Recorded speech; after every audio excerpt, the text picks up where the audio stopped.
Deus, Tu és o meu Deus forte, a minha fortaleza, minha alma tem sede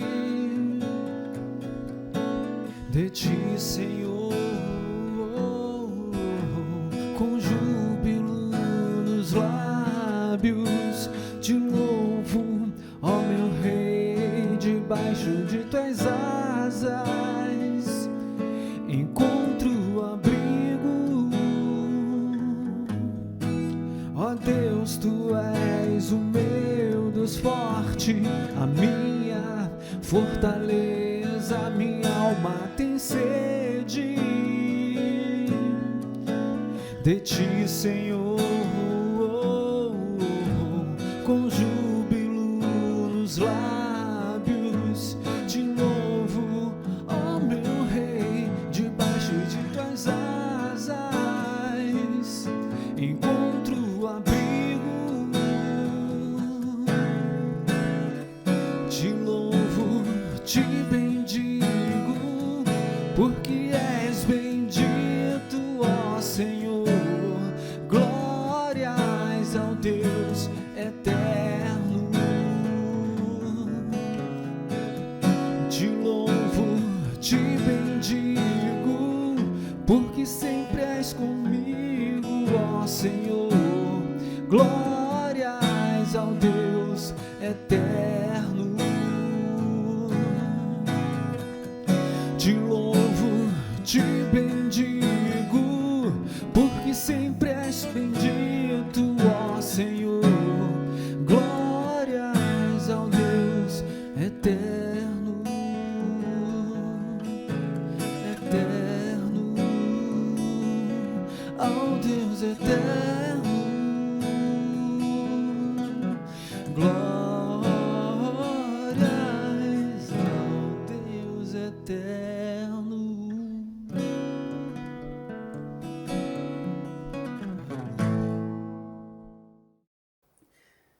Graças e paz, irmãos. Seja bem-vindo a mais um culto online do Projeto Aprisco. Estou com saudade dos irmãos. Espero que a família de todos esteja bem, que todos estejam com saúde e que esse momento em que estamos reclusos na nossa quarentena seja um momento que o Senhor tenha tratado os nossos corações para nos tornarmos cristãos melhores, para refletirmos a face de Cristo, o caráter de Cristo em nós. Hoje eu quero meditar com os irmãos num texto que durante muito tempo da minha vida foi um texto que eu compreendi muito mal, eu não conseguia entender o seu sentido, eu achava que Jesus era muito intransigente com relação ao juízo que ele deu, por não entender, e eu passava assim por cima desse texto um pouco receoso, mas entendendo que as coisas que eu não entendo é melhor eu deixar quieto até que elas passem a fazer algum sentido. A palavra sempre tem razão, a razão não está comigo, está com a Bíblia. Então, posteriormente, através de estudos, acabei tendo uma compreensão melhor desse texto, que é o texto que está no Evangelho segundo o relato de Marcos, no capítulo 11, a partir do verso 12, e hoje eu quero pensar com os irmãos a partir do 12 até o verso 20. E o texto diz assim: E no dia seguinte, quando saíram de Betânia, ele teve fome. E avistando de longe uma figueira que tinha folhas, foi ver se talvez pudesse encontrar nela alguma coisa. E chegando até ela, nada encontrou senão folhas, porque ainda não era tempo de figos. E Jesus respondendo disse à figueira: Nenhum homem coma fruto de ti, daqui em diante para sempre. E os seus discípulos ouviram isto. E vieram a Jerusalém, e Jesus entrou no templo e começou a expulsar os que vendiam e compravam no templo, e derrubou as mesas dos cambistas, e as cadeiras dos que vendiam pombas, e não permitia que nenhum homem carregasse algum vaso pelo templo. E os ensinava dizendo: não está escrito, a minha casa será chamada por todas as nações casa de oração? Mas vós tendes feito covil de ladrões. E os escribas e principais sacerdotes ouviram isto, e buscavam de que modo o destruiriam, pois o temiam, porque todo o povo estava admirado da sua doutrina. E vindo à tarde, ele saiu da cidade.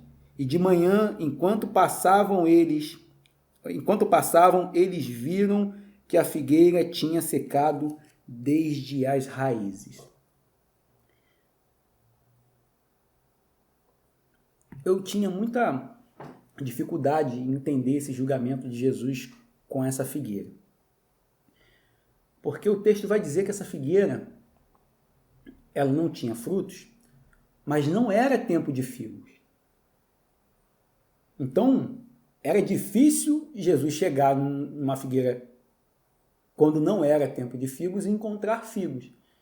E eu não consegui entender esse juízo do nosso Senhor Jesus sobre a figueira, se ela não estava com figos, mas também não era tempo de figos.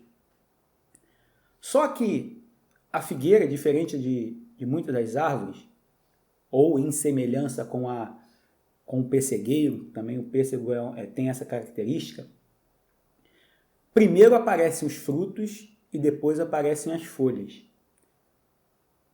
E Jesus estava voltando, eles saíram de Betânia e ele estava passando ali pelo caminho, e nesse caminho ele não tem uma figueira só, tem várias figueiras. E todas as outras figueiras estavam sem folhas, porque era o natural. E ele olha e vê uma anomalia naquele cenário. Todas as figueiras estão desfolhadas, porque não era tempo de figos, e tem uma figueira frondosa, bonita, cheia de folhas. Consequentemente, se a folha é característica de uma figueira com frutos, Jesus falou: estou com fome, é ali que eu vou saciar a minha fome, porque tem fruto nessa figueira, porque ela está com folha. Chegando lá, só existia folhas e não existia fruto, porque essa figueira estava farisaicamente vestida. Ela estava aparentando algo que ela não era.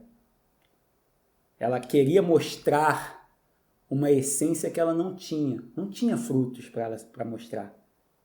E ela estava vestida de folhas como se tivesse frutos. E esse texto que posterior à figueira, que é o texto que nós lemos, mostra Jesus chegando no templo e ali os cambistas comercializando o culto. E aqui eu entendo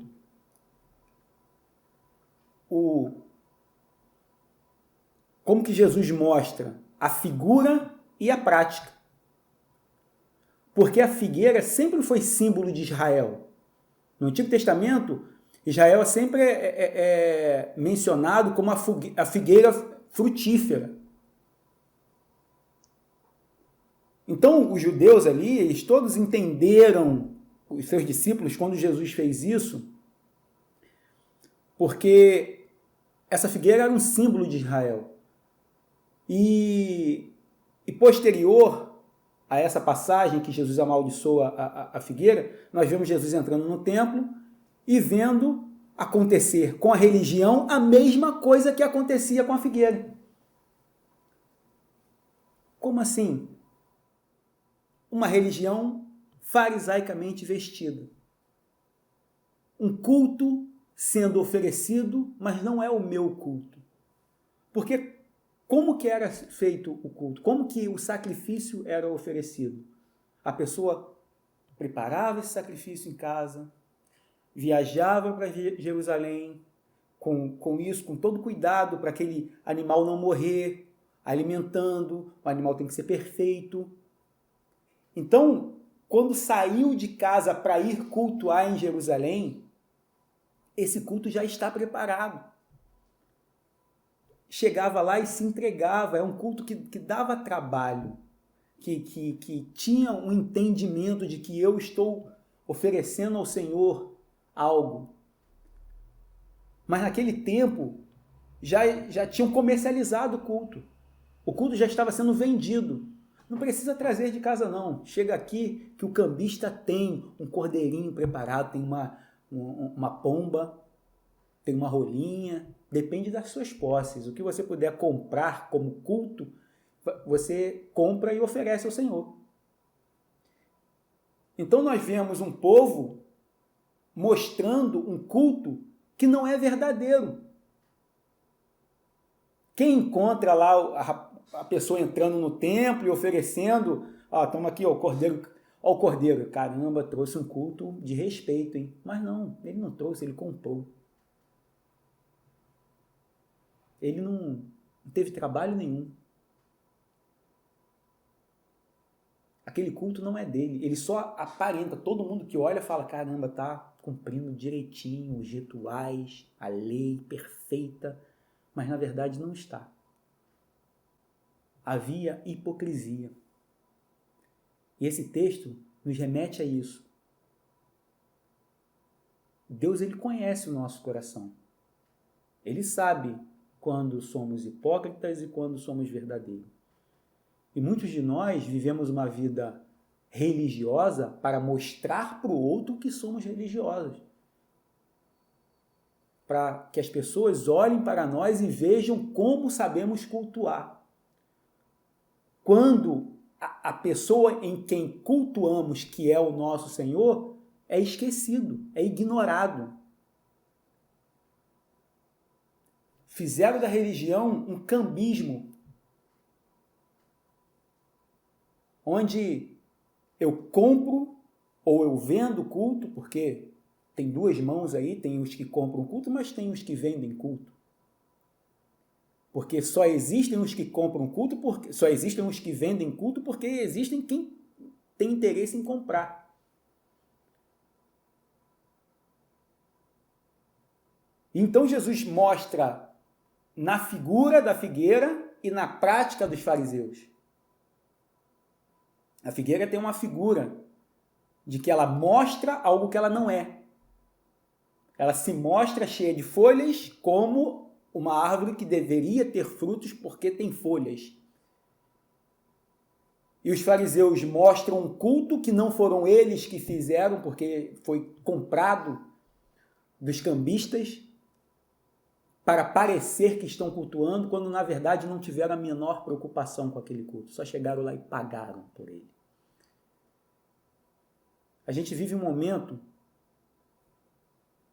muito bom para pensarmos sobre isso, porque hoje nós não precisamos, nós não temos, por estarmos em casa, por estarmos nos nossos lares, em quarentena, o olhar do outro não faz mais diferença. Porque eu não consigo me mostrar para ele. Agora, o meu contato, o meu culto tem que ser direto com Deus. Eu não preciso mais me preocupar com o irmão que está lá na igreja, que vai ver. Não, caramba, que homem ungido, que homem abençoado. Agora, é minha relação com Deus.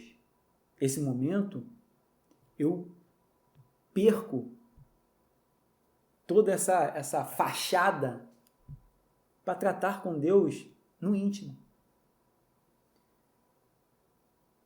E o texto vai dizer que essa figueira, quando Jesus amaldiçoou, ela não foi caindo as suas folhas para se tornar como as outras. Ela secou das raízes. Isso nos mostra que Deus, ele não suporta a hipocrisia. E que o hipócrita, no final das contas, acaba secando das raízes. Ele não perde as suas folhas e se parece com os outros. Ele seca, morre. A minha oração é que Deus trate o nosso coração da hipocrisia. Que que nós possamos ser verdadeiros, não mostrar uma religiosidade que nós não temos. Nós não somos super-homens, Deus sabe quem nós somos, Deus sabe das nossas imperfeições. O pecado está em querer parecer algo que você não é. Se mostre para Deus da forma com que você realmente é. Que a essência seja a mesma da aparência. Que você não tente parecer algo para que os outros possam olhar e ficar admirados, quando na verdade a essência é diferente daquilo. Se não é tempo de fruto, não é tempo de fruto. Mas não tente se parecer com alguém que dê fruto estando sem frutos. Que essa hipocrisia seja eliminada do nosso coração. Que nós possamos entender que nós fomos chamados para frutificar. Mas a gente só frutifica no tempo em que o Senhor tem preparado para nós. Não tente apressar as coisas. Não tente parecer algo que você ainda não é. Porque o Espírito Santo começou a obra e ele vai concluir essa obra que ele começou em nós. Não tente apressar. Se esforce em andar em santidade, em cumprir a palavra do Senhor, em se parecer com Cristo, que os frutos virão. Porque a semente foi semeada em boa terra. Mas não seja hipócrita. Reconheça as suas dificuldades diante de Deus e diante dos homens. Que eles possam entender que o Senhor faz a obra em nós. E esses frutos virão. Que nosso culto não seja farisaico. Que nosso culto seja inteiro. Seja do ser, do interior. Que nós possamos cultuar ao Senhor com integridade e com verdade. Que o Senhor possa abençoar a vida de cada um de vocês. Graça e paz.